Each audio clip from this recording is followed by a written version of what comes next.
नमस्कार दोस्तों, मेरा नाम डॉक्टर मुदित खुराना है। मैं एक नेफ्रोलॉजिस्ट यानी कि गुर्दा रोग विशेषज्ञ हूँ और मैं आगरा शहर में अपनी प्रैक्टिस करता हूँ। आज इस वीडियो का उद्देश्य ये है कि मैं जितने भी डायबिटीज़ के मरीज़ हैं उन तक ये मैसेज पहुँचा सकूँ कि कैसे वो अपनी किडनी का ध्यान रख सकते हैं।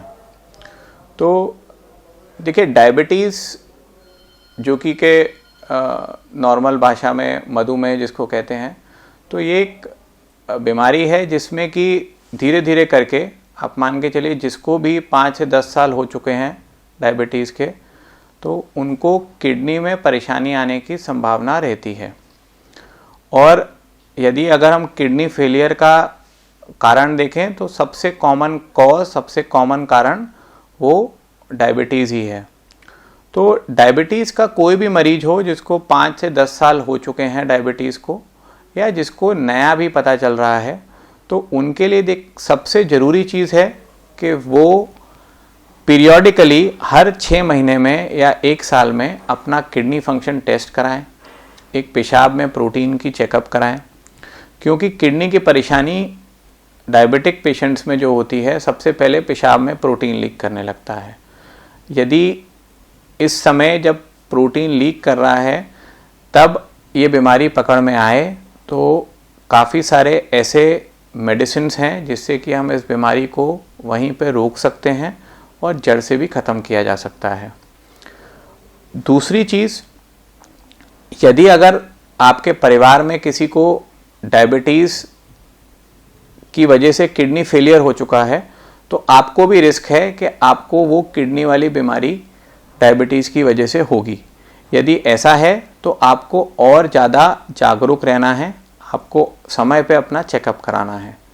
दूसरी चीज़, आपको अगर डायबिटीज़ है तो आपको कुछ लाइफस्टाइल मॉडिफिकेशन करने हैं जो कि आपको डायबिटीज़ कंट्रोल के लिए भी ज़रूरी है, किडनी को बचाने के लिए भी ज़रूरी है और कुछ हद तक हार्ट को बचाने के लिए भी ज़रूरी है।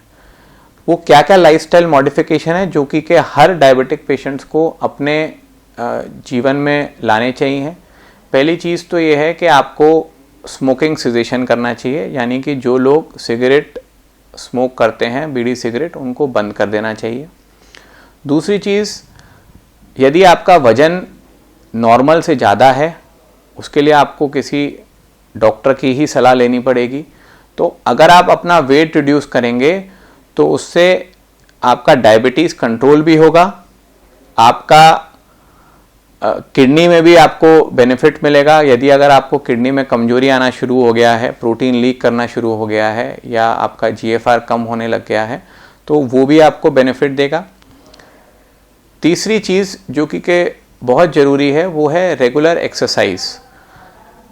30 मिनट्स यानी कि आधा घंटा आप हफ्ते में अगर 5 दिन कोई भी एरोबिक एक्सरसाइज करते हैं तो वो आपको ना ही केवल वेट रिडक्शन के लिए बेनिफिशियल रहेगा, डायबिटीज़ कंट्रोल, आपका किडनी की बीमारी को कंट्रोल करने के लिए, आपके हार्ट के लिए ये बहुत बहुत आवश्यक है। तीसरी जो चीज़ है, ज़्यादातर जो भी डायबिटिक पेशेंट्स होते हैं उनको ब्लड प्रेशर का भी शिकायत रहता है, खासकर तब जब किडनी में प्रॉब्लम आ जाए। ब्लड प्रेशर कंट्रोल भी उतना ही इम्पॉर्टेंट है जितना कि शुगर कंट्रोल। सबसे ज़रूरी चीज़ रहता है ब्लड प्रेशर कंट्रोल में कि आप अपना खान पान में नमक कम कर दें। नमक की मात्रा जितनी ज़्यादा होगी उतना ज़्यादा आपका ब्लड प्रेशर बढ़ेगा। आखिरी जो चीज़ आती है वो आती है डाइट। तो यदि आप डायबिटिक पेशेंट हैं तो आपका डाइट अलग रहता है। आपको अगर किडनी में कमजोरी आ गया है तो उसके लिए आपको किसी ना किसी नेफ्रोलॉजिस्ट या गुर्दा रोग विशेषज्ञ से मिलना पड़ेगा। आपका डाइट थोड़ा सा और अलग हटके होगा। वो नॉर्मल डायबिटिक पेशेंट से भी आपको कुछ ज़्यादा रिस्ट्रिक्शंस करने पड़ेंगे, तो वो भी एक इम्पॉर्टेंट चीज़ है।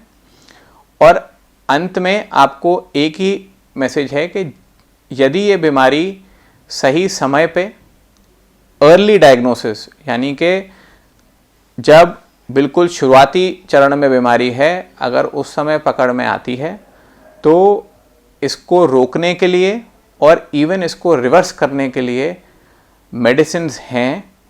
प्रॉब्लम ये है कि ज़्यादातर मरीज इस चीज़ को नज़रअंदाज कर देते हैं और बीमारी तब पकड़ में आती है जब वो काफ़ी एडवांस स्टेज में पहुंच जाती है। Thank you. यदि कोई क्वेश्चन या कमेंट हो तो प्लीज़ नीचे कमेंट बॉक्स में लिखें। Thank you.